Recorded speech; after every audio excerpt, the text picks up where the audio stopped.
Proud of our group. Played a hell of a match. A lot of credit to South Dakota. That's a fantastic volleyball team, and they should be very, very proud. And I hope Six is okay.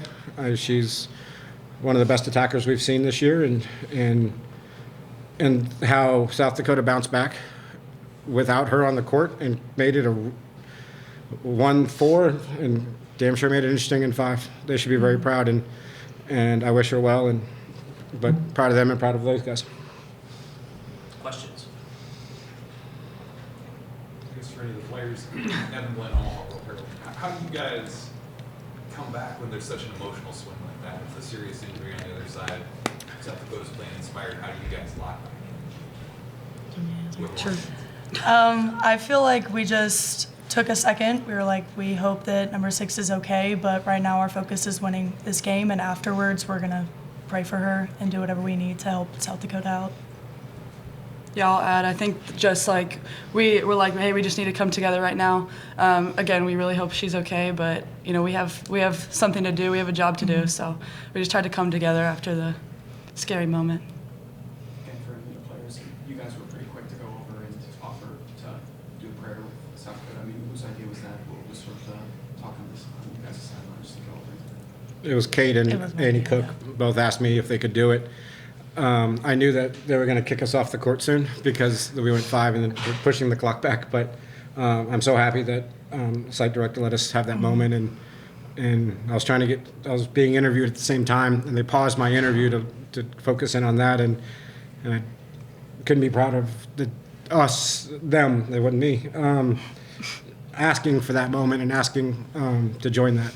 So I'm proud of my group. Yeah. What was specifically said in that when you got it? I mean, I just asked if we could pray, and I think it just goes to show that it's more than a game and that we deeply care about number 6, and we hope that she's okay. But it was just a really special moment, a lot of tears and a lot of hugs shared. Obviously, it's not a player in your team. But Yeah. how hard is it to continue after an hard. injury like that?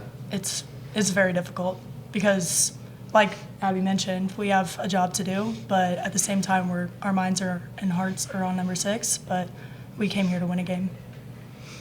Abby, does that create almost kind of a mental issue for you? Just because that's a play she's made a million times. Right. Do you have to kind of escape that within yourself? Yeah, I mean, I think that's any hitter's fear, like going down like that. It's for sure mine. But, you know, seeing that happen, that's terrible. I never want that to happen to anyone. So, yeah, for sure. Just for the players, what does it mean to win this match? First NCAA tournament match in more than 20 years. To get it done, what are the emotions? I feel like we're feeling just about every emotion you can. This is a dream come true, not only to make it to the tournament, but to get to go to the second round. So I think we're all just very grateful for this moment. Kate, with that been Jeff right there. Fourth set, just take me through what goes through your mind during a play like that when you knock down a bench and you have to come back or table and come back and finish out the play. I mean, I was just looking up at the ball. I had no clue what was in front of me.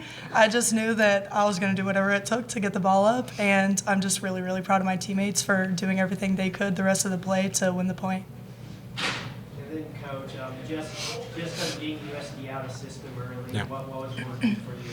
I think we served at a really elite level. And then USD started to serve it back that way. We controlled the match that way, and I think that's what took us off guard a little bit was how easy is a bad word, but not as competitive as the rest of the match was for the first set. It kind of put us into a different gear, and it was hard to get it back into that competitive gear.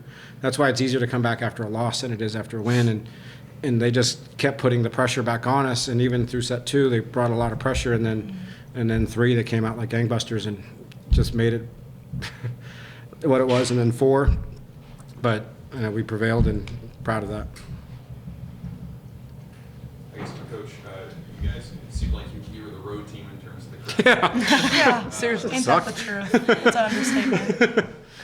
How do you, I don't know, block that out? Is that a difficult thing? No, we're on the road, so we just feel it that way. We haven't been here. The University of Houston hasn't been here in 20 years. I haven't been here in 8 years, or 7 years. But it's just one of those things where You're expecting everything. You're expecting a circus. You're expecting, if it was a quiet, calm game, I think it would have been a different fare. But be proud of South Dakota.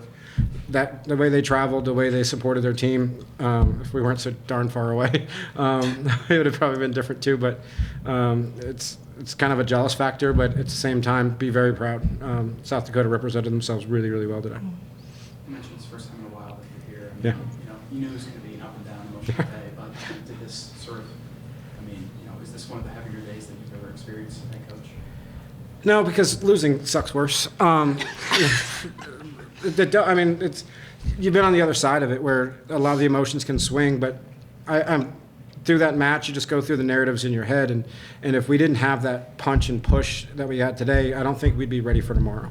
So no matter who we play tomorrow, they're going to bring, because they're going to be another winning team and coming back at you. So if we didn't get tested like we did, then we would think it's always going to be easy. So getting punched in the face like we just did helps us get ready for tomorrow.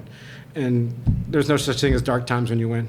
I have a bad saying, and they just made fun of me about saying it, but I count wins as babies, and there's no such thing as an ugly baby. And so wins are wins. They did it again. See, but we kind of talk through this process of, it doesn't matter if it's in 5 and 3, sweeps, goes extras, whatever the case may be. You got to be proud of your wins and proud of the win and get ready for tomorrow.